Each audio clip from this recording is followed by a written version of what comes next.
Hmm, hmm, hmm,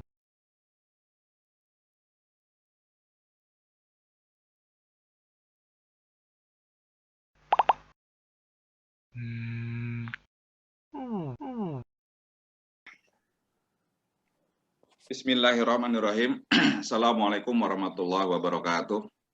Waalaikumsalam warahmatullahi Waalaikumsalam wabarakatuh. warahmatullahi wabarakatuh.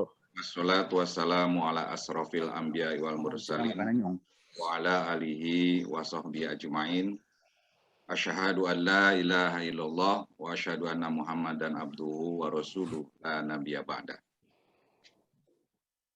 Yang saya hormati Pak Kiai Haji Yazid, juga yang saya hormati Pak Ketum kita, Anda Nasrullah Larada, juga hadir tengah kita Mas Tris, juga sahabat-sahabat dari PP KBPI, Pengurus Pusat KBPI, telah hadir semua di sini, juga nanti akan bergabung bersama kita sambil berjalan. Yang pertama kita panjatkan puji syukur kehadirat Allah Subhanahu wa Ta'ala yang telah memberikan nikmat iman, nikmat Islam, dan nikmat kesehatan kepada kita. Salawat dan salam semoga tercurah kepada junjungan kita Habibana wa Nabiyana Muhammad Sallallahu Alaihi Wasallam. Bapak-bapak, ibu-ibu yang hadir pada forum pengajian Jumat pagi pada kesempatan kali ini, alhamdulillah wa syukurillah kita bisa hadir kembali di dalam forum pengajian Jumat pagi Pengurus Pusat Keluarga Besar Pelajar Islam Indonesia, di mana forum ini adalah forum silaturahmi dan forum juga tholabul ilmi. Telah hadir tengah kita Bapak Kiai Haji Abdullah Yazid yang merupakan tokoh yang konsen di dalam memperjuangkan ekonomi Islam. Bahkan beliau juga langsung aktif turut mengembangkan kegiatan ekonomi Islam di masyarakat. Beliau juga sebagai Ketua Bidang Jiswaf Pengurus Pusat KBPI di periode ini, juga di MUI juga beliau aktif, dan tentu kita sudah mengenal juga beliau sebagai pendiri dari BMT BUS. Ya. Pada kesempatan ini langsung saja untuk waktu dan tempat saya persilakan kepada beliau untuk memulai. Maka Pak Kiai dimulai untuk memberikan materi-materinya. Silakan Pak Kiai. Saya sambil menampilkan bahan presentasinya dari beliau. Bismillahirrahmanirrahim. Assalamualaikum warahmatullahi wabarakatuh. Assalamualaikum warahmatullahi wabarakatuh. Waalaikumsalam warahmatullahi wabarakatuh. Alhamdulillah wassalatu wassalamu ala Rasulillah wa ala alihi wa ashabihi wa mawala mambas.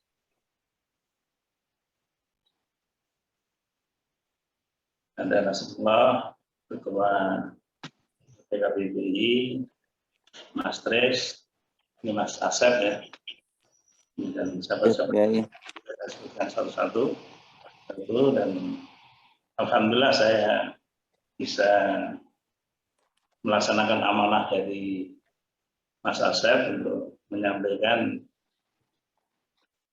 pengajian pada Jumat ini dengan judul menuju kebangkitan ekonomi umat. Mungkin agak judulnya agak menggelitik ya. Dalam pengembangan ekonomi umat,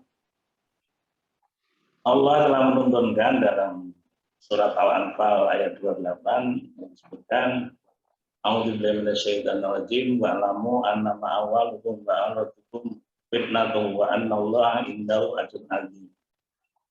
Kalau kita ingin menuju kebangkitan, maka ada dua hal yang harus kita pahami. Yang pertama adalah kesiapan sumber dana kita, yang kedua adalah kesiapan sumber daya insani kita. Karena wa anallah indahu ajrun adzim, dan sisi Allah lah potensi yang sangat besar dalam pengembangan peradaban Islam khususnya. Maka untuk itu kita coba evaluasi ke depan apakah yang diamanahkan kepada kita umat Islam oleh para pendiri negara kita ini. Ada beberapa hal yang harus dicatat bahwa persiapan kemerdekaan kita itu ada paling tidak ada 5 tahapan dalam mempersiapkan filsafat negara kita ini. Yang pertama adalah usulan dasar negara Indonesia oleh Muhammad Yamin tanggal 29 Mei 1945 dari Mr. Supomo tanggal 31 Mei 45 dan dari Soekarno 1 Juni 45 ini, dan dari 22 ini Piagam Jakarta yaitu tanggal 22 Juni 1945. Namun para pendiri bangsa kita terutama di kalangan tokoh Islam, maka disepakatilah Pancasila yang ada dalam Undang-Undang Dasar 45 ini yang sesuai dengan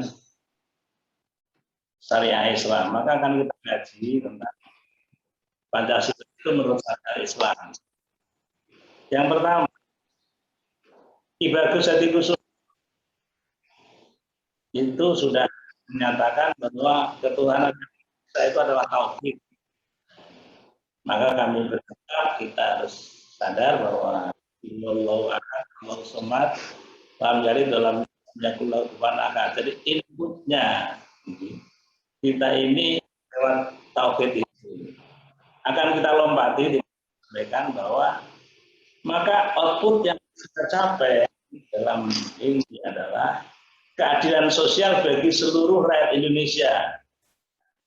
Innallaha ya'muru bil adli wal ihsan, jadi kita diberikan untuk adil, keadilan sosial dan berbuat baik.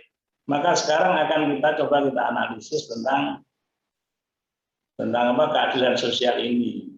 Yang jelas 76 tahun kita merdeka sampai sekarang masih kita rasakan tentang keadilan sosial itu yang masih sangat lemah. Kita lompati aja, dan itu nanti bisa di-share makalahnya dan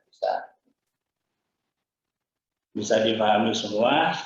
Maka ada kata kunci oleh Allah bahwa untuk menyelesaikan problem kesenjangan sosial di Indonesia ini, Mas, terus saja, yaitu Islam memberikan solusi, yaitu solusinya adalah Allah waliyul ladzina amanu. Allah lah yang akan melindungi orang-orang yang beriman. Jadi kata kunci sekarang bagaimana kapasitas keimanan kita.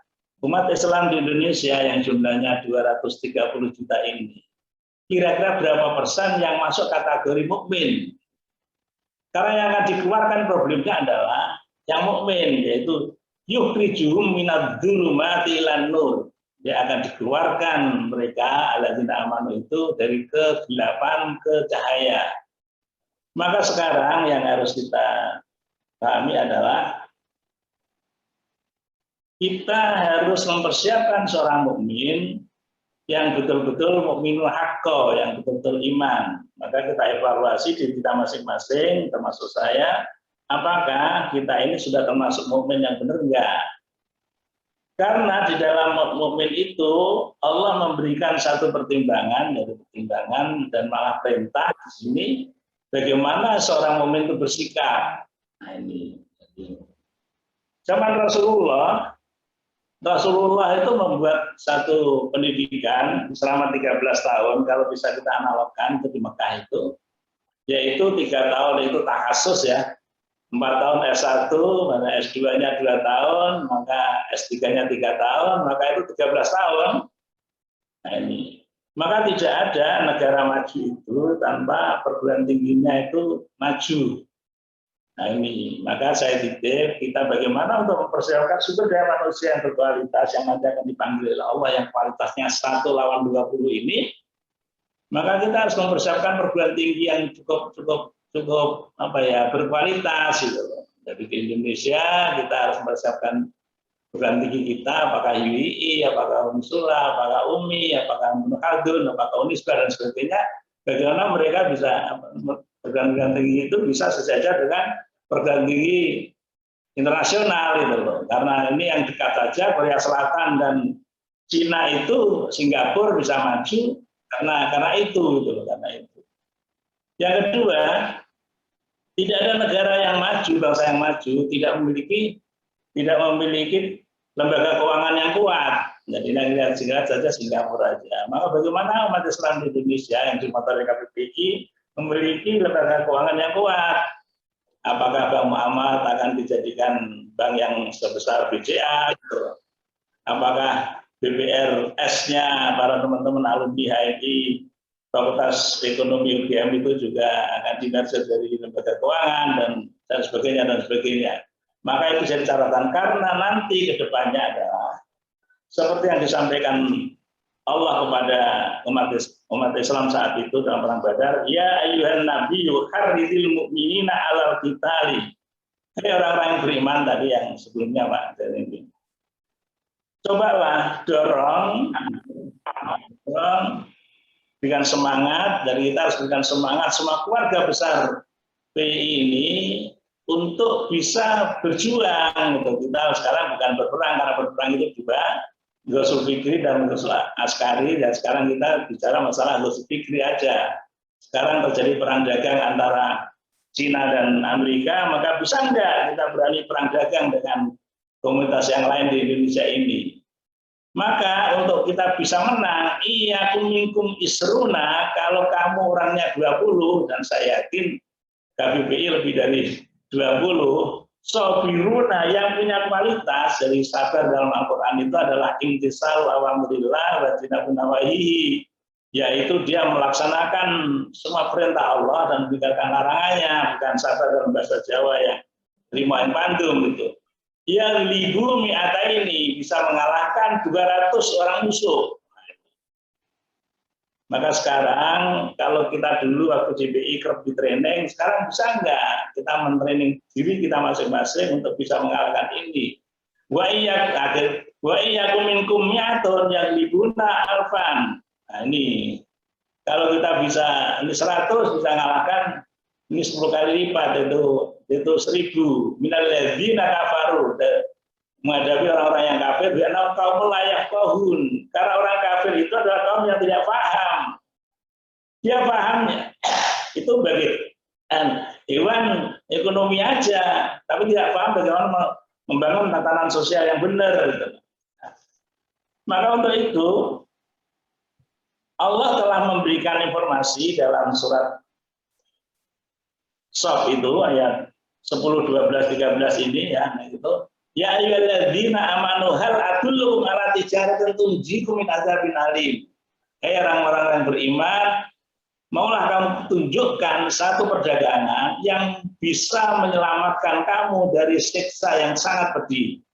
Kalau sekarang umat Islam itu merasa tersiksa, terutama dalam bidang ekonomi dan mungkin tanda petik juga politik, maka Allah memberikan solusi adullukum ala tijaratin, ada perdagangan. Yang pertama jelas tu'minuna billah wa rasulih. Jadi kita harus iman kepada Allah dan Rasul. Maka KBBI sekarang bagaimana kembali pada Al-Quran dan As-Sunnah, tuntunan-tuntunan itu yang menjadi jalan hidup kita. Yang kedua, wa tujahiduna fi sabilillah, dan kita memperjuangkan tentang nilai-nilai yang ada dalam Al-Quran dan As-Sunnah, dan dengan amwalikum dan anfusikum. Nah ini coba bayangkan aja sekarang ini dengan harta dan jiwa kita. Bayangkan aja Mas, kalau ada mau calon anggota DPR aja harus habis 40 miliar. Kalau mau calon bupati aja 100 miliar. Siapa itu penyelenggaranya? Apakah itu umat Islam? Ini pertanyaannya, belum bicara masalah benar atau tidak benar. Maka sekarang kita harus bicara itu. Dan saya ngeri sekali ini Mas Asad ya. Karena aja ada kader kita mau menyelesaikan persalinan, ini teman itu di Jakarta nih Mas Ahmad, persalinan istrinya kurang 700.000 aja harus lari ke Rembang, ke Lasem, kan lucu gitu. Banyak teman-teman kader kita itu yang dia tidak bisa menyelesaikan kuliahnya karena kesulitan bayar uang kuliah. Kemarin Mas Arya mengatakan bahwa akan mencetak 13 calon ulama aja, dananya hanya 10. Ini kan sangat-sangat ngeri. Islam yang besarnya 230 juta ini menghadapi itu aja kesulitan ini kan. Dzalikum khairul lakum, itu akan lebih baik bagi kamu sekalian. In kuntum ta'lamun, kalau mau tahu. Jadi sekarang kita harus tahu bagaimana menyelesaikan problem-problem ekonomi, problem-problem yang umat ini adalah kita harus siap di jalan Allah dengan dan anfus itu. In kuntum ta'lamun. Dan itulah kira-kira yang ini sudah kita pendek aja, kita teruskan. Maka sekarang kalau kita ingin ghazwul fikri, kita adalah perang di dalam pemikiran kita, dan Allah sudah menantang para kafir untuk berperang dalam pemikiran itu. Itu ayat kata saya sebutkan sekarang aja. Wa in kuntum fi rabbin manazzalna ala faqtu bi suratin misli wa tusbadakum min dunillahi in kuntum shadiqin, kan itu. Jadi kalau orang-orang kafir tidak mau menerima Al-Qur'an, maka dia harus punya konsep yang bisa mengalahkan Al-Qur'an gitu. Nah, padahal itu tidak mungkin bisa mengalahkan, cuma sayangnya umat Islam yang punya Al-Qur'an ini tidak mampu menggali Al-Quran, akhirnya konsep-konsep Al-Quran tidak muncul, akhirnya umat Islam dikalahkan dengan konsep-konsepnya orang kafir. Inilah. Marilah kita renungkan, kutiba alaikumul qital. Ya, nih, saya balik dulu Mas, jadi ini kita aja nanti. Itu nanti belakangan kemarin musuhnya teman-teman salah ini. Kutiba alaikumul qital, diwajibkan kamu untuk berjuang. Rasulullah dalam pulang perang Badar, pada waktu itu dikatakan kita pulang dari perang yang kecil, maka menuju perang yang besar. Apa manusia besar? Itu adalah perang hawa nafsu kita. Maka sekarang ini kita coba, kita harus berani pertama kali untuk memerangi hawa nafsu kita. Di dalam hadis disebutkan al-mujahidu man jahada nafsahu fi taatillah. Orang yang pejuang itu adalah seseorang yang bisa memerangi dirinya sendiri untuk tetap taat kepada Allah gitu. Nah, kamu sendiri mesti kamu nggak senang perang itu gitu loh. Nah, ini saya itu coba. Di dalam perang ekonomi ini problemnya adalah teman-teman yang punya kewajiban berperang ini berjati ini, yaitu middle class, kelompok menengah, dia lebih cenderung pragmatis ya. Dia enak aja belanja di mall, dia enak saja dengan beli online dan sebagainya, tapi tidak tahu bahwa belanja mereka memberikan kontribusi kepada peningkatan ekonomi para kafir, gitu, para orang itu kan itu. Coba bayangkan aja. Dalam itu punya pabrik di Indonesia, yaitu Aqua, terus SPM dan sebagainya, dalam 1 tahun konon itu keuntungannya 70 triliun.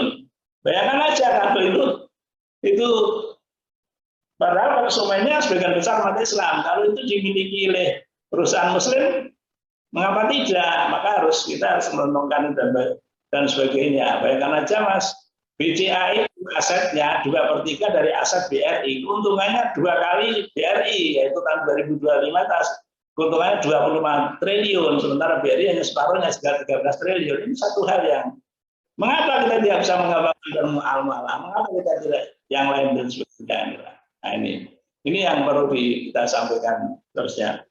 Maka selesaikan. Wa sa'an takrahu syai'an wa huwa khairun. Kalau kita sekarang ini mencoba untuk tidak senang dulu, jadi kita belanja di tetangga kita membeli produk-produk sesama Muslim kita, memang kadang-kadang ya kita kurang puas, kadang-kadang dan macam-macam itu, tapi itu akan menjadi baik gitu. Coba Cina, Korea itu tidak mau membeli produk negara lain, dia akan membeli produknya sendiri gitu. Mengapa syariat Islam mestinya itu ada pada kita dilaksanakan oleh orang lain gitu lah. Nah ini, kita terhadap faktor waktu ya. Nah ini. Sekarang memahami perjuangan seperti apa. Sekarang ini kita harus merasa bahwa umat Islam itu 87%. Cuma penguasaan asetnya di sekitar 20% kalau tidak salah. Berarti ada 57% yang dikuasai oleh orang lain. kita memerdekakan negara kita ini ada dua hal. Yang pertama, rakyatnya merdeka dan lahannya, tanahnya, wilayahnya tidak sejengkal pun tidak dikuasai orang lain. Kondisi sekarang itu kita sekarang ini rakyat umat Islam di Indonesia belum merdeka penuh karena banyak yang sangat miskin dan sebagainya. Yang kedua, sebagian besar lahan kita di Indonesia ini dikuasai orang lain. Maka itu kita diperintahkan oleh Allah untuk memerangi dengan jalan Allah komunitas yang memerangi kita, dalam hal ini ekonomi. Jadi waqatilu fisabilillahi ladzina yuqatilunakum. Jadi kita harus memperjuangkan pada hak kita yang dengan atas nama jalan Allah, karena kita ini diperintahkan untuk mensejahterakan umat Islam. Wala satu, jangan berlebih-lebihan. Jadi maka kita targetkan, bisa nggak 1000, 2045 nanti umat Islam itu bisa menguasai 87% aset nasional tidak dikuasai oleh asing maupun asing. Nah ini, nah kalau sudah sampai 87% juga nggak usah, yang lain biar dikuasai oleh mereka, sedang proporsional aja kan itu. Inna Allah la yuhibbul mufsidin kan. Kita harus paham, walaupun kita tidak pernah bersenjata, tapi dalam Al-Quran disebutkan bahwa orang-orang kafir itu, orang-orang non-muslim itu selalu memerangi kita, sehingga kita mengikuti pola hidup mereka gitu loh. Wala yazaluna yuqatilunakum hatta yaruddukum an dinikum. Maka mereka terus-menerus memerangi kita, sehingga kita kembali pada agama mereka gitu. Nah ini kita terjebak nanti umat Islam itu untuk melaksanakan syariat Al-Quran dan Sunnah itu ceramah lemah, maka kita akan mengikuti mereka. Tapi kalau kita tetap berpegang pada Al-Quran dan Sunnah, insya Allah itu tidak akan terjadi. Ya, ini sahabat yang berbahagia, keluarga besar Nabi yang berbahagia, maka Allah memberikan satu prinsip, yaitu yang tentang kompetensi itu. Kalau kita menghadapi lawan kita harus memantapkan diri kita. Ya ayyuhalladzina amanu idza laqitum fi'atan fasbutu. Nah ini, kalau kita menghadapi lawan kita, kalau kita menghadapi hegemoni ekonomi ini, harus hadapi. Jangan lari itu. Wadkurullaha, maka kita harus selalu menggali nilai-nilai dalam Al-Quran, bagaimana cara menyelesaikan ini gitu. Kasiro yang banyak sekali gitu. La'alakum tuflihun. Selanjutnya, wa'atiullah wa rasulullah, kita harus taat pada aturan Al-Quran, kita taat dan aturan hadis itu. Selanjutnya, wala tanaza'u, kita jangan sampai terpecah belah. Ini kan problemnya umat Islam, itu penyakitnya adalah terpecah belah gitu. Maka saya berharap kita mencoba janganlah kita bangun persatuan, yang kita bangun kesamaan gitu. Jangan sampai perselisihan, kita tidak bisa berkomunikasi, tidak bisa bermusyawarah. Akhirnya kita lebih buat firqah-firqah yang banyak ini nggak mungkin akan terselesaikan.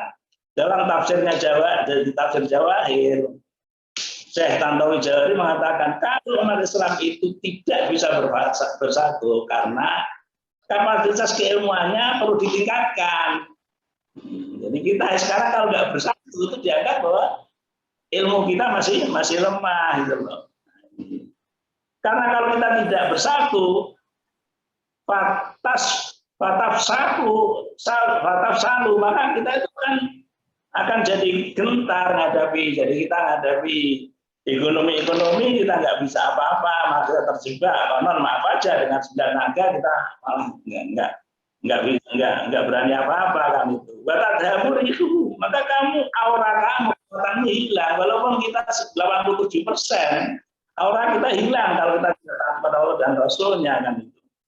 Wasbiru, dan kita tetap harus berpegang kepada tuntunan yang ada, meninggalkan larangannya. Innallaha ma'as-shabirin, dan sebenarnya Allah adalah bersama orang-orang yang sabar. Maka perlu persiapan yang optimal itu. Sekarang kita perlu optimal.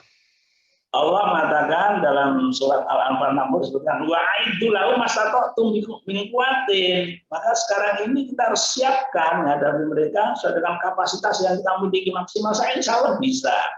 Dengan 230 juta umat Islam insya Allah bisa. Asal kita bisa memandu kan itu. Wa min ribatil khair dan perangkat yang diperlukan ya tadi bagaimana kita mencapai sumber daya manusia yang ada. Contoh. Bisa enggak kita milih beberapa perguruan tinggi yang ada, apakah itu UI, apakah itu Nusura, Makadun, itu kita pilih satu perguruan tinggi yang nanti kita desain, kita rencanakan sebagai perguruan tinggi bertaraf internasional. Nah, Muhammadiyah mempersiapkan UMY yang baru saja mendapat akreditasi perguruan tinggi unggul pertama kali di PTM, kita siapkan di kalangan NU bagaimana Universitas Islam Malang itu disiapkan dan seterusnya kan itu. Yang konsep kita berperang itu turhibuna abi adullallah wa aduakum, dengan kekuatan kita itu musuh-musuh Allah dan musuh-musuh kamu sekalian itu lari, jangan seperti sekarang. Umat Islam dilecehkan baik itu lewat medsos dan sebagainya. Ini karena kita tidak kekuatan yang disegani oleh mereka gitu. Wa akharina min dunihim, dan para pengecut itu yang pecundang-pecundang itu yang kita tidak tahu. La ta'lamunahum, kamu tidak tahu. Wallahu ya'lamu, maka Allah itu tahu kan. Maka dibutuhkan bama tunfiqu min syai'in, apa yang kamu infakkan sesuatu fisabilillah, iwafa ilaikum, maka Allah akan mengembalikan, akan dipenuhi kepada kamu sekalian, antum la tudlamun, kan dia akan kan. Nah, problemnya sekarang setelah kita di training selama dalam PII, begitu masuk di medan terbuka, kita masuk jebakan Allah di dalam perjuangan agama. Nah, ini kita ambil analog zaman Bani Israel pada waktu dulu di surat Baqarah 249. Falamma fasolat Talutu bi junudi qala innallaha mubtaliikum binaharin faman sariba minhu falaysa minni wa man lam yat'amhu fa innahu minni ila man littarafa qurbatan biyadi fasaribu minhu ila qalilan minhum. Sekarang ini umat Islam dijebak oleh Allah dengan jebakan tentang materi yang tinggi. Maka idealisme para elit kita itu terjebak karena fasilitas yang ada, sehingga dia meminum melebihi kebutuhannya, sehingga tidak bisa apa-apa gitu. Nah, tinggal yang sebagian aja kecil yang bisa, maka nggak apa-apa. Sebagian kecil kita harus kita siapkan betul gitu kan. Jadi maka kita sekarang harus berdoa, Rabbana afrigh alaina sabra, ya Allah, berikanlah kami kekuatan. Ini tentang kesabaran, wasabit agamana. Yang kecil ini kalau itu bagaimana posisinya akan mantap, wansurna ala qaumil kafirin, dan akan minta pertolongan kepada Allah supaya kita itu dibantu tentang mengalahkan orang-orang kafir itu. Maka sekarang yang kita butuhkan adalah yang pertama adalah membentuk individu yang kuat dalam kebersamaan. Jadi kita akan jadi energi, maka ekspektasi kita seperti apa, maka dibutuhkan edukasi. Next itu. Maka kami kita coba untuk menghadapi ekonomi, maka saya akan mengambil itu apa yang disampaikan oleh Menteri Pendidikan kita, ini mengambil daripada 100% Thomas itu. Teman-teman sekarang yang harus kita pikir bagaimana kita membangun teman-teman itu yang mau nanti terutama yang masuk ke bisnis ekonomi, yaitu tentang integritas dan kejujuran. Itu sangat islami sekali, bahwa ini tentang kejujuran itu sangat islami. Yang kedua adalah disiplin juga sangat islami, tapi sayang rata-rata pengusaha kita itu kurang disiplin itu. Yang kedua adalah bagaimana kita bisa berkomunikasi dengan yang lain itu dengan baik, pergaulan yang baik. Yang ketiga adalah dukungan dari keluarga. Yang kelima adalah bekerja lebih keras. Jadi maaf aja, bangsa kita adalah pemilihan, bangsa kita adalah bangsa yang santai nomor 1 di dunia. Bagaimana kita kalau keluarga besar PI ini jangan sampai jadi orang-orang yang santai gitu. Kita harus bekerja keras. Yang kelima, keenam adalah mencintai pekerjaan. Kadang-kadang karena itu kompensasi dia tidak diterima di mana-mana, akhirnya dia wirausaha, akhirnya wirausahanya juga dia nggak serius juga, maka tidak boleh. Kita mencintai pekerjaan. Yang ketujuh punya keinginan, leadership. Yang keempat adalah semangat berkompetisi. Kita akan asal berkompetisi kita kalah. Apalagi umat Islam, bangsa Indonesia aja seluruhnya itu kompetisi dengan Malaysia aja kita kalah, dengan Thailand kita kalah dan sebagainya kan itu. Sekarang manajemennya ya harus baik dan kemampuan menjual ide, kita harus mengembangkan tentang ide itu. Sahabat yang berbahagia, terusnya kita sampaikan bahwa kondisi umat kita sekarang ini, dan itu saya sampaikan, jadi ini ada satu hal yang perlu kita coba kita tata kembali, nanti kita diskusikan sendiri, bahwa umat Islam ini masuk ke kehidupan beragama itu melompat dari waktu di Madinah, di Madinah, terus kita ini seakan-akan sudah di Madinah, maka padahal fondasi kita itu lemah. Akhirnya apa terjadi?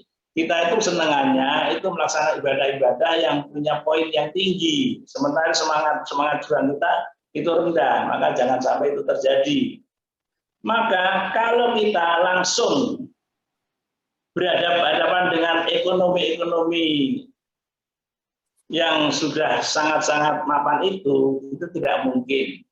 Maka harapan kami, kita itu sistem gerilya dalam pengembangan ekonomi ini.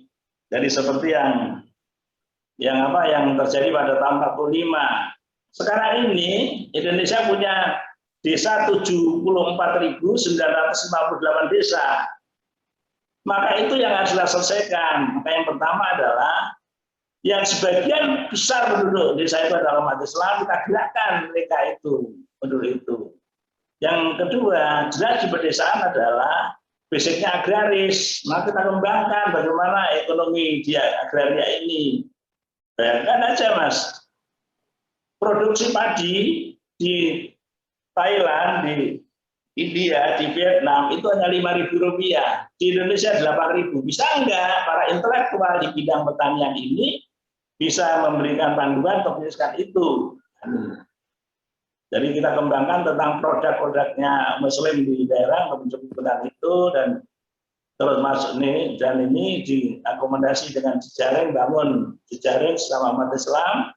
Ini jadi kita harus bagaimana kita memprioritaskan membeli produk-produk Muslim, terutama yang berbasis desa, dan gerakan lembaga keuangan syariah yang berbasis desa akan kita coba kita bangun.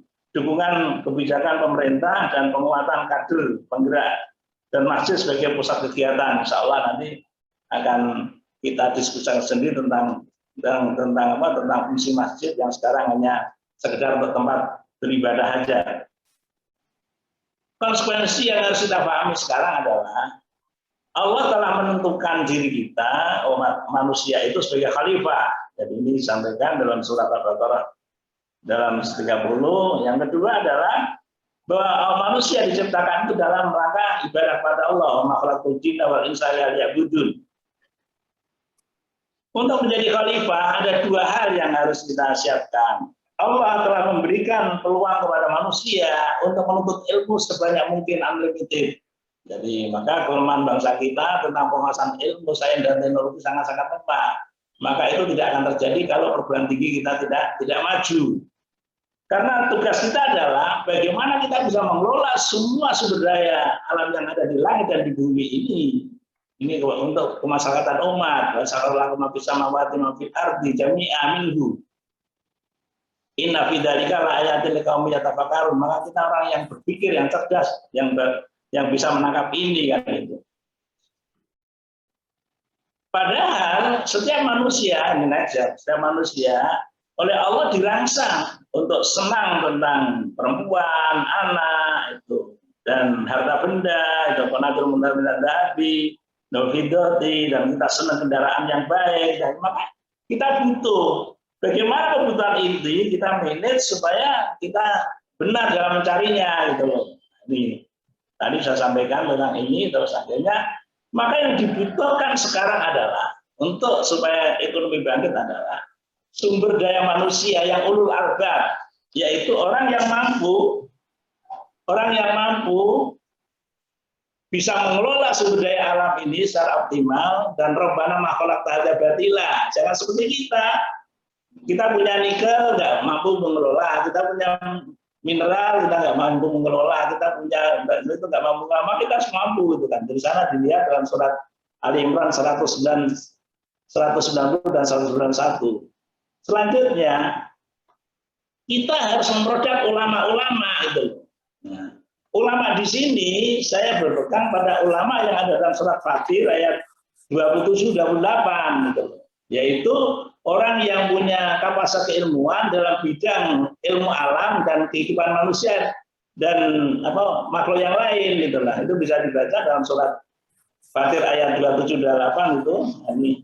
Maka yang dibutuhkan kita adalah para pemandu ilmuwan inilah yang harus kita produk. Itu bisa dilihat surat Al-Baqarah ayat 151, yaitu kama asalna fikum rasulam minkum yatum alaikum ayatina wa yusaddiqum bil kitab wal hikmah wa ya'lamu malam takun ta'lamun. Nanti bisa kita baca sendiri supaya nanti kita bisa selesai waktunya. Kita lanjutkan bahwa ini ada satu hal yang mendidik bagi saya. Zaman Rasulullah setiap pada waktu Ramadan setiap malam ke Gua Hira, itu jawaban Rasulullah mungkin tidak sesuai dengan harapan Nabi Muhammad secara langsung gitu. Maka diperingatkan kepada Nabi Muhammad termasuk kita semua bahwa Allah itu khalaqal insana min alaq. Semua manusia yang hidup di bumi ini itu adalah yang dia bahan bakunya sama gitu loh. Maka kita umat Islam harus pede, percaya diri menghadapi para intelektual yang lain, orang-orang punya kekayaan yang besar, harus pede kan itu. Cuma bekalnya hanya satu, Iqra wa rabbukal akram alladzi 'allama bil qalam 'allamal insana ma lam ya'lam. Sekarang yang kita kejar adalah penguasaan sains dan teknologinya. Nanti akan mungkin bisa kita diskusikan dalam waktu yang lain gitu. Maka kita harus yakin bahwa syariat agama itu benar gitu. Al-haqqu min rabbik, kebenaran itu dari Tuhan kamu. Fala takunanna minal mumtarin, kamu jangan sampai sekali-kali itu ragu. Maka kalau kita sudah jelas walikullin wijhatun wa waliyah, setiap umat itu ada kiblatnya, ada visi misinya. Dan dia mesti harus konsen ke sana. Maka fastabiqul khairat, maka kita berlomba tentang kebajikan. Jadi berlomba kepada kebajikan, maksudnya itu bukan sama antara muda-muda Ansar dan PI, tidak, tapi antara komunitas Islam dan yang lain gitulah. Ini yang perlu kita pahami. Ini kan biasanya sudah pemahamannya sudah kurang pas itu kalau fastabiqul khairat itu kepada sesama Muslim gitu loh. Sekarang kita akan mencoba, kalau bangsa kita saja sekarang belum menyelesaikan persoalan ketahanan pangan, maka yang kita selesaikan adalah ketahanan pangan. Masa India yang penduduknya itu 1,1 miliar saja bisa impor beras ke Indonesia, sementara kita yang negaranya seluas Eropa, penduduknya 276 juta aja nggak bisa menyelesaikan problemnya. Maka ini disampaikan oleh Allah surat Al-Baqarah 22 itu kan itu. Dan kita sebagai umat Islam diperintahkan untuk menyiapkan makanan yang halal dan thayyib kepada manusia dan menyiapkan makanan untuk kepada hewan dan sebagainya gitu kan. Itu hadisnya yang terkenal, kita nggak akan sampaikan itu. Dan next. Selanjutnya akan kita sampaikan tentang ini. Maka sekarang harusnya menyelesaikan tentang tadi sampaikan bahwa beras di Indonesia 8.000, 5.000, maka kemarin waktu panen raya justru pemerintah mendatangkan beras 2 juta ton gitu. Sekarang karena tidak memetakan, tidak seperti di Thailand ada pemilikan lahan yang jelas, teknologi dan pengolahan pangan, maka para ahli pertanian di sini tidak dimanfaatkan secara optimal dan tidak memandu di lapangan. Pengolahan hasil pertanian menjadi bahan makanan, jadi padahal sebagian besar makanan yang dikonsumsi oleh orang Muslim adalah tidak produknya orang Islam sendiri. Maka akan kita rumuskan variabel cost yang agar bisa kompetitif. Bisa enggak kita membuat ini kan itu.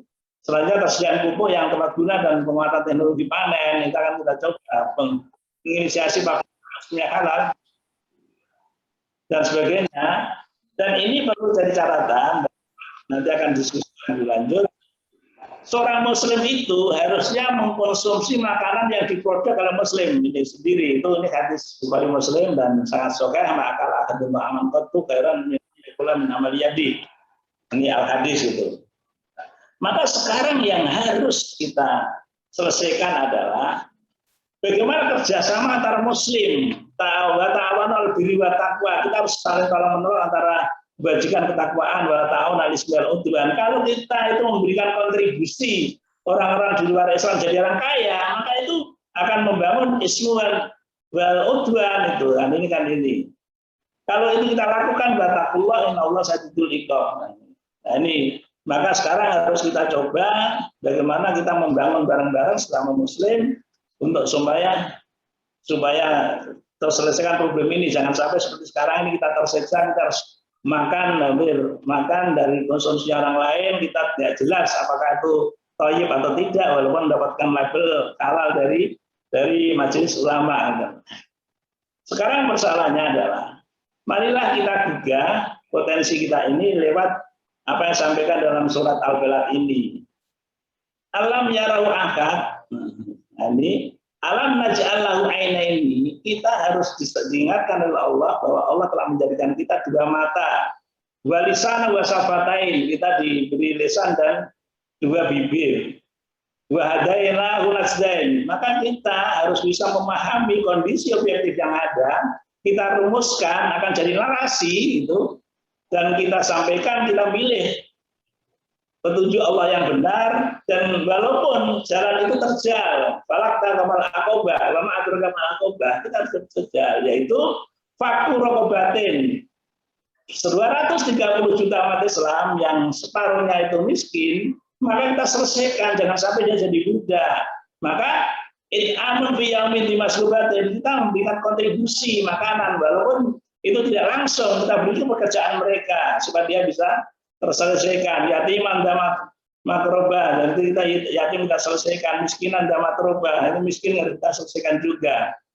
Summakana minadina amanu wa tawasaw bis sabri wa tawasaw bil marhamah. Bagaimana hubungan sesama muslim? Itu ada hubungan yang marhamah, tidak saling mencerca dan sebagainya, seperti sekarang ini yang terjadi kan itu.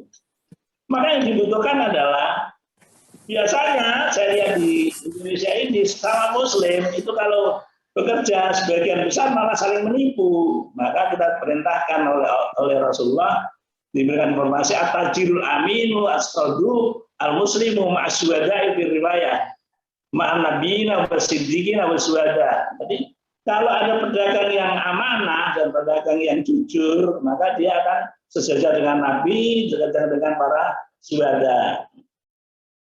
Ini kan tinggal beberapa hal, dan ini maka sekarang bisa enggak itu crowdfunding kita untuk butuh modal, uang umat Islam diperbankan ribuan triliun, mengapa tidak kita manfaatkan untuk ke dalam? Karena sirkah itu diturunkan. Dalam hadis qudsi Allah menyampaikan, ana salisu sarikaini malam yakun ahaduma sahibahu fa idza khana qaratu min bainihima, bahwa aku, kata Rasulullah, adalah plus satu bagi orang yang bersarikat.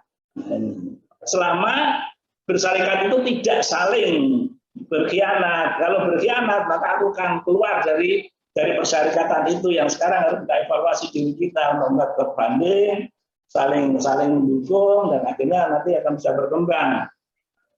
Karena Allah mengharapkan jangan sampai kebijakan-kebijakan kita itu outputnya adalah terjadi disparitas ekonomi yang sangat-sangat tinggi. Maka dalam surat ini disebutkan Al-Hasr ayat 7 disebutkan kaya yakuna dulatan baina aghniyaikum wa ma atakum rasul fa'udhu wa man nahakum anhu fantahu wattaqullah innahu syadidul iqab. Kalau tidak terjadi pemerataan, maka akan terjadi siksa Allah itu.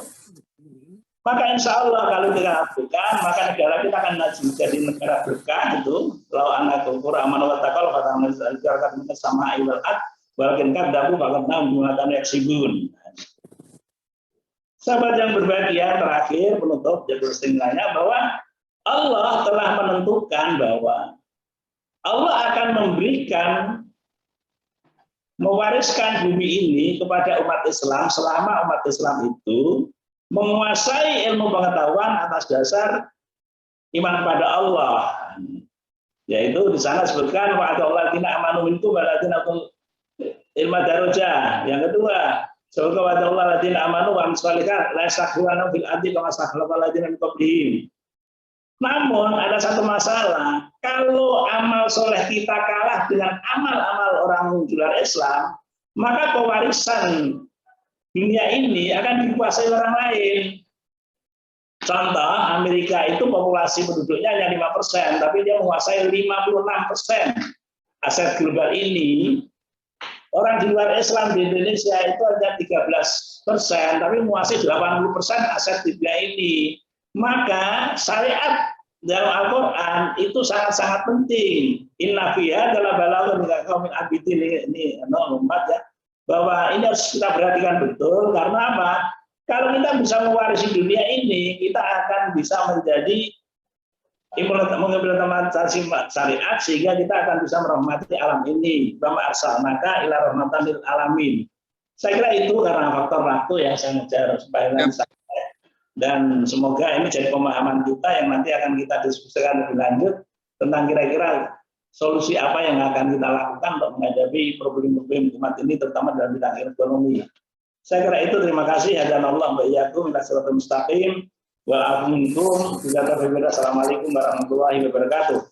Waalaikumsalam warahmatullahi wabarakatuh. Terima kasih kepada Pak Kiai Abdullah Yazid yang sudah mengupas tuntas beberapa prinsip-prinsip dasar ya, bagaimana pengelolaan secara keseluruhan ya tentang ekonomi Islam. Ada beberapa pertanyaan nih Pak Kiai, sebentar saya bacakan atau komentar ini ya. Oke, ini ada berapa? Oke. Oh, ini komentar. Oke. Kepada teman-teman, Bapak Ibu, sahabat-sahabat sekalian, mungkin ada catatan atau komentar. Saya di sini ada mencatat beberapa dari Mas Aziz, tapi itu sepertinya komentar dan masukan saja. Silakan, ada yang mau bertanya atau memberikan masukan atau memberikan pandangan, silakan. Boleh, saya dari Bandung. Oh, silakan, silakan. Screen-nya dicopot, Kang Asep. Oh ya, sebentar. Aku stop dulu ya. Oke. Silakan. Oh, Kang, itu bagus. Enggak. Terima kasih Pak Kiai ya. Pencerahannya mudah-mudahan bermanfaat bagi kita semua. Amin. Kalau menyimak dari bahasan Pak Kiai dari tadi ya, bicara tentang perjuangan ya, perjuangan perang dan sebagainya. Nah, kalau zaman Rasulullah kan, kalau di periode Makkiyah itu kan diutamakan mengenai pembenahan diri gitu ya. Jadi akidahnya begitu. Nah, bicara ekonomi nanti setelah di Madinah, Pak. Nah, yang jadi pertanyaan, kita ini umat Islam ini fase Makkiyah apa Madaniyah gitu ya. Sebab kalau masih fase Makkiyah atau fase merasa Madaniyah, umat Islam nggak punya power gitu. Nah, justru kalau bicara ekonomi, sementara kita nggak punya power, nggak punya kekuasaan, itu hanya pembicaraan yang sia-sia, Pak. Karena umat Islam cerdas-cerdas sebenarnya, Pak. Karena kita nggak punya power, semua dimanfaatkan oleh sistem kafir ini. Nah, kemudian syariah perang itu umat Islam apakah memang sudah berhenti gitu melawan Belanda yang sistemnya sistem jahiliyah. Sementara Indonesia sistemnya bukan sistem Islam, Pak. Itu aja Pak komentarnya dan pertanyaannya, mudah-mudahan menjadi pencerahan bagi semua. Makasih. Sebelum dijawab, ada lagi yang mau memberikan masukan? Pak Asep. Pak Asep. Siap. Ya, Pak Asep. Silakan.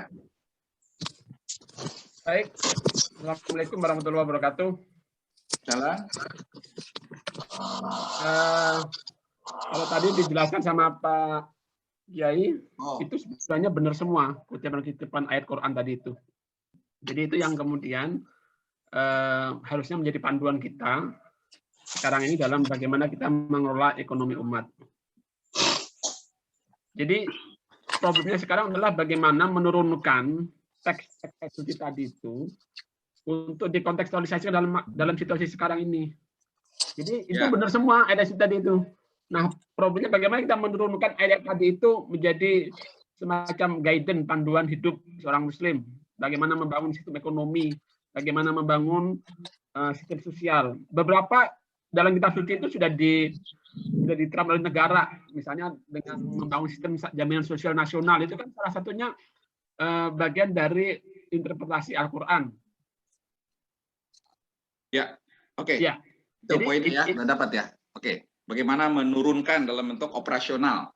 Kemudian nanti ada kesempatan sekalian ya Pak Kiai, biar ini kebetulan waktu. Kemudian ada pertanyaan. Kang Asep, saya. Sebentar Pak Masuri, sebentar. Ini ada pertanyaan. Pak Kiai, apakah bisa BMT Pak Kiai memberikan pendampingan untuk membuat BMT di masjid yang diurus oleh KBPI, khususnya di Jakarta? Ini dari Pak Ai Furqon. Itu ada 3 pertanyaan ya Pak Kiai. Terus sebelum Pak Masuri ini sudah ada yang raise hand. Nino Herneti. Ini bertanya atau apa nih? Ada tanda tangan angkat. Ibu Nino. Halo? Bertanyakan atau kepencet? Oke. Hendras itu maksudnya dia minta waktu untuk bicara. Ya, tapi ya. Apakah halo Bu Nino? Nino? Nggak connect. Baik. Halo. Terakhir Pak. Baik. Sorry, silakan. Ya, silakan. Itu masih di mute, Masih di mute. Oke, terima kasih Kang Asep. Assalamualaikum warahmatullahi wabarakatuh. Saya Mas Buri, Pak Kiai Abdullah. Pak Kiai, saya kemarin memang sebelumnya membaca biografi Pak Yazid. Alhamdulillah saya sudah, artinya lewat biografi itu saya bisa mengenal Pak Abdullah. Jadi apa yang diungkapkan Pak Kiai, saya kira itu cukup bagus, dalam arti konteksnya adalah bagaimana umat Islam membangun ekonomi yang sekarang terpuruk menurut saya. Nah, ketika umat Islam kembali kepada Al-Quran, itulah yang paling cocok mengembalikan kejayaan Islam dalam sektor ekonomi. Itu tadi yang disampaikan sangat benar dan saya kira patut untuk dipelajari lagi.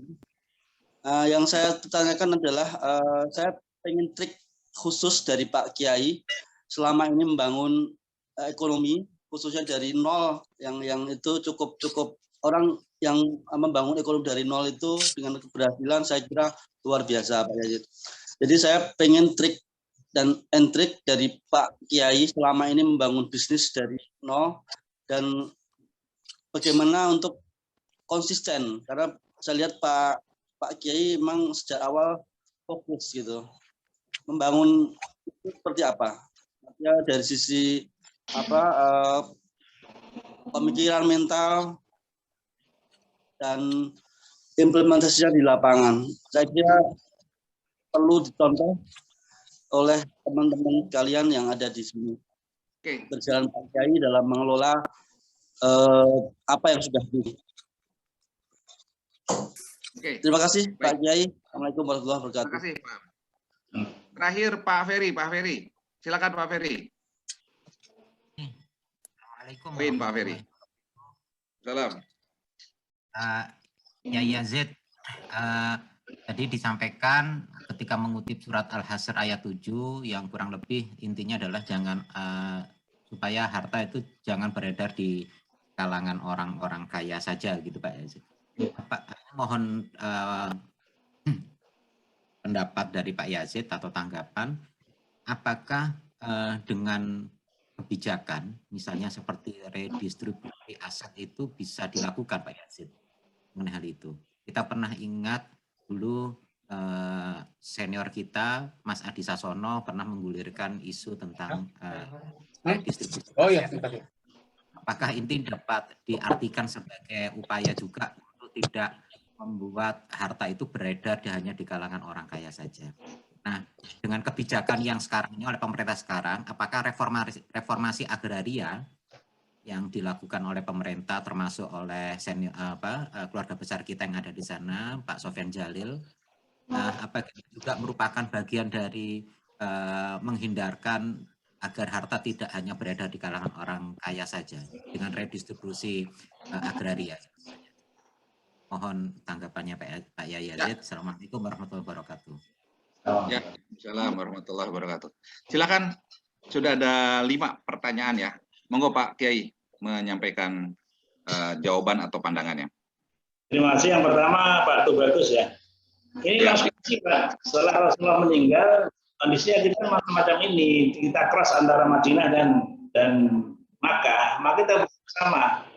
Ini Pak Tubagus. Maka harus kita kembali kepada masjid. Yaitu bagaimana inama ya'muru bil masjid, nama masjidullah itu aman billah wa yaumil akhir. Terus di sana terjadi iqamati sholat, di sana terjadi kita zakah, ya akhirnya walam yaksa ilallah.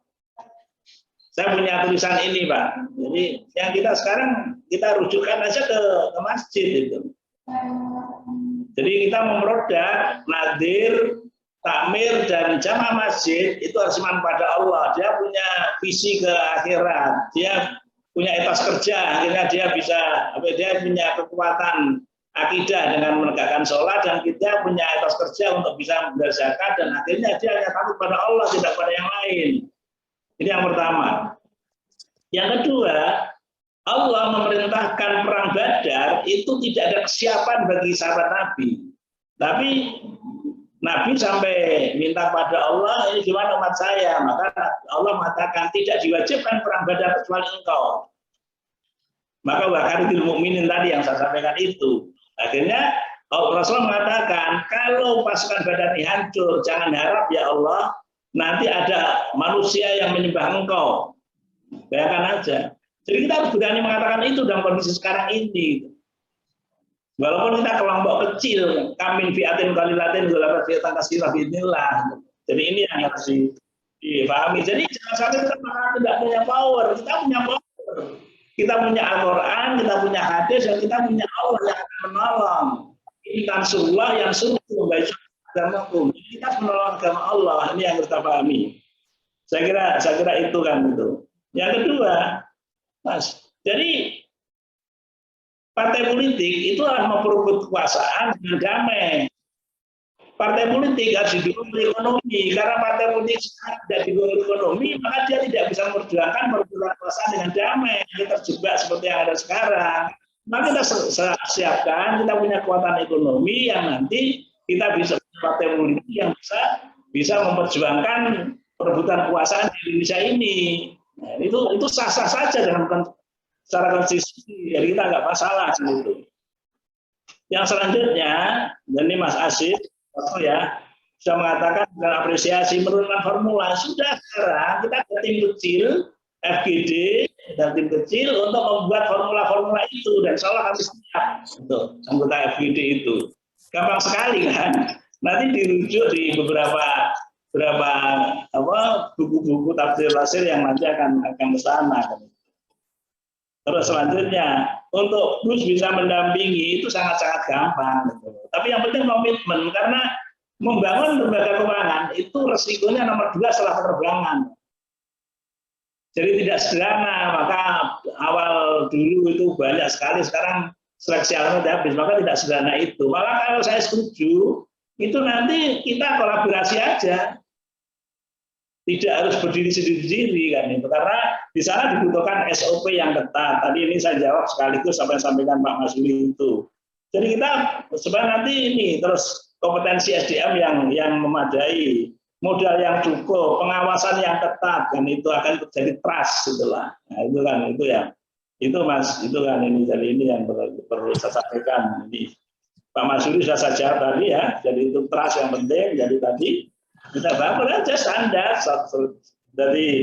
Jadi gimana kita SOP yang jelas, kita kompetensi SDM yang sesuai dengan pekerjaannya, modal yang cukup, support dan cukup, dan yang terakhir adalah pengawasan yang ketat. Jadi yang terakhir ini ya, terakhir ini jadi bahwa bagaimana itu kebijakan itu tentang kelayakuna tulatan bayna alimnya minkum. Jadi begini Mas, apa yang sampaikan Pak Adi Sasono itu tidak disiapkan infrastrukturnya dan sumber daya manusianya. Dan Pak Adi Sasono hanya berpikir daripada di keplang BLBI, sudahlah kita bagikan aja langsung. Artinya itu hanya ad hoc, tidak kebijakan yang punya konsep yang jelas itu loh. Akhirnya jadi bencana juga. Maka sekarang atau BPN ya terserah aja lah. Tapi yang penting sekarang kita nggak usah bicara yang lain gitu loh. Termasuk kebijakan pemerintah monggo lah kita atur. Tapi kita diri kita sendiri gitu loh. Dan insya Allah bisa. Ini maaf aja ya, ini tahatus binikmah. Tahun 10 November 96, saya itu dengan modal 2 juta, saya mengembangkan usaha ini dan ini sekarang juga sudah bisa. Ini dan kita punya usaha-usaha cukup banyak. Saya bisa punya satunya BPS syariah di Bali dan punya venture capital dan sebagainya. Jadi yang penting kita mau aja. Dan niatnya menolong Allah, jangan niatnya kita takasur untuk kayak diri kita sendiri gitu. Jadi yang penting itu niatnya gitu, komitmen kita. Kalau insya Allah kita insya Allah bisa, jadi itu bisa. Dan nanti kita bisa di darat untuk offline, untuk diskusi ini, dan nanti kita rumuskan, kita panduan yang insya Allah, dan kami sekarang mulai baru ini Mas itu ada itu mulai tentang pengembangan pertanian, peternakan itu sekarang, dan produk-produk makanan UKM insya Allah nanti akan kita kembangkan. Kalau ini proyek di Kabupaten Rembang nanti bisa diduplikasi ke kabupaten-kabupaten yang lain insya Allah. Jadi jawaban saya kira itu mungkin tidak memuaskan karena sudah jam 7 ya, dan kita sudah habis waktunya. Nanti bisa kita lanjutkan pada forum-forum berikutnya untuk kita diskus ya terus menerus supaya nanti kita menemukan amruhum surah bainahum, masalah mereka sudah selesaikan antar kita itu. Baik. Itu terima kasih. Saya tidak memuaskan dan waktu saya kembalikan pada Mas Asabili. Terima kasih.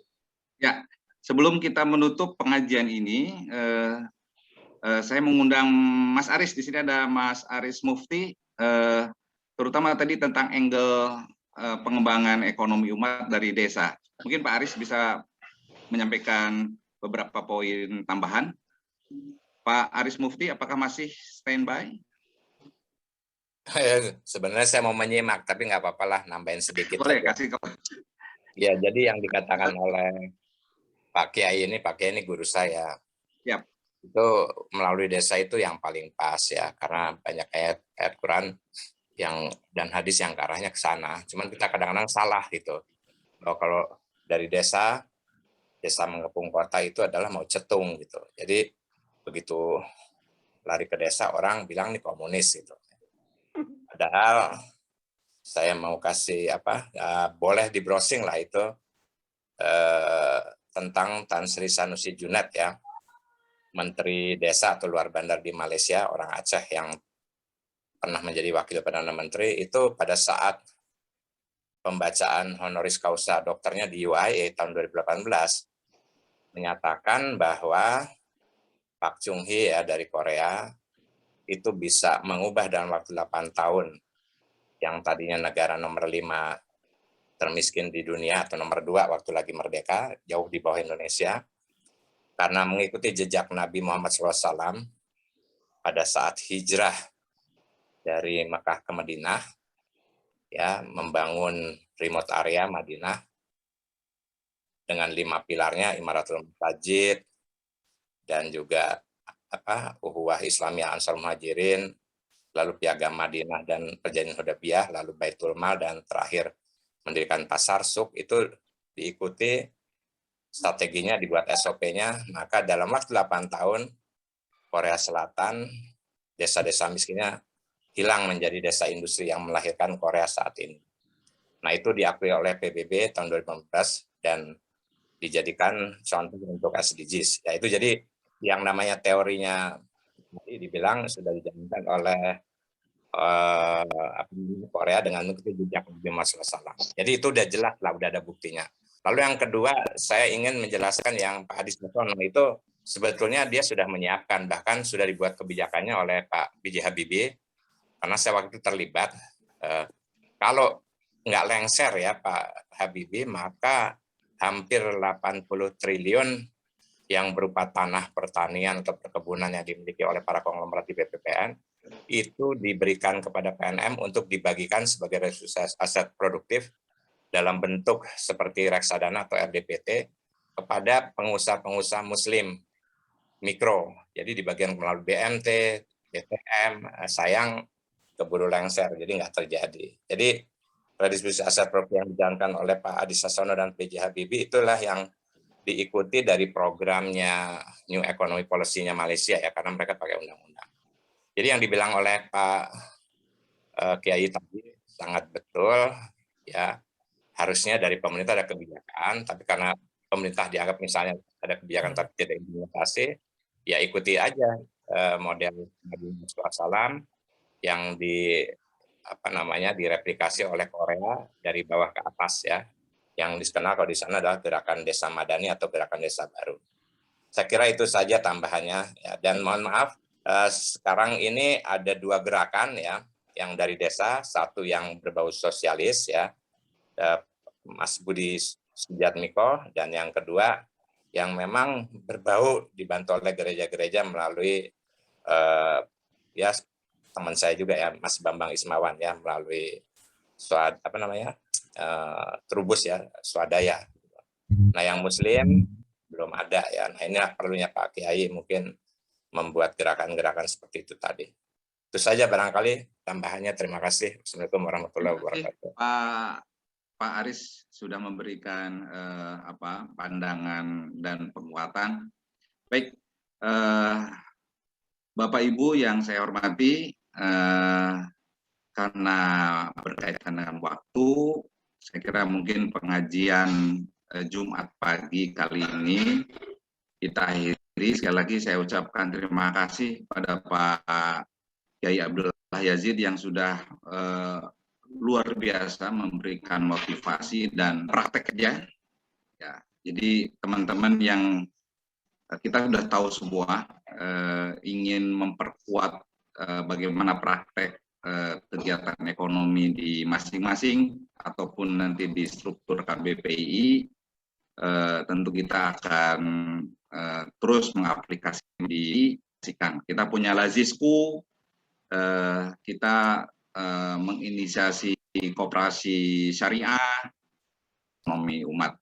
Sekali lagi terima kasih Pak Kiai, juga sharing tadi Pak Aris Mufti serta Bapak Ibu yang sudah memberikan pertanyaan dan kontribusi serta yang sudah menyimak proses kegiatan pengajian ini. Saya ucapkan terima kasih, mudah-mudahan menjadi amal soleh. Baik, Bapak Ibu sekalian, untuk mengakhiri kegiatan pengajian ini, marilah kita membaca doa. Wassalamualaikum warahmatullahi wabarakatuh.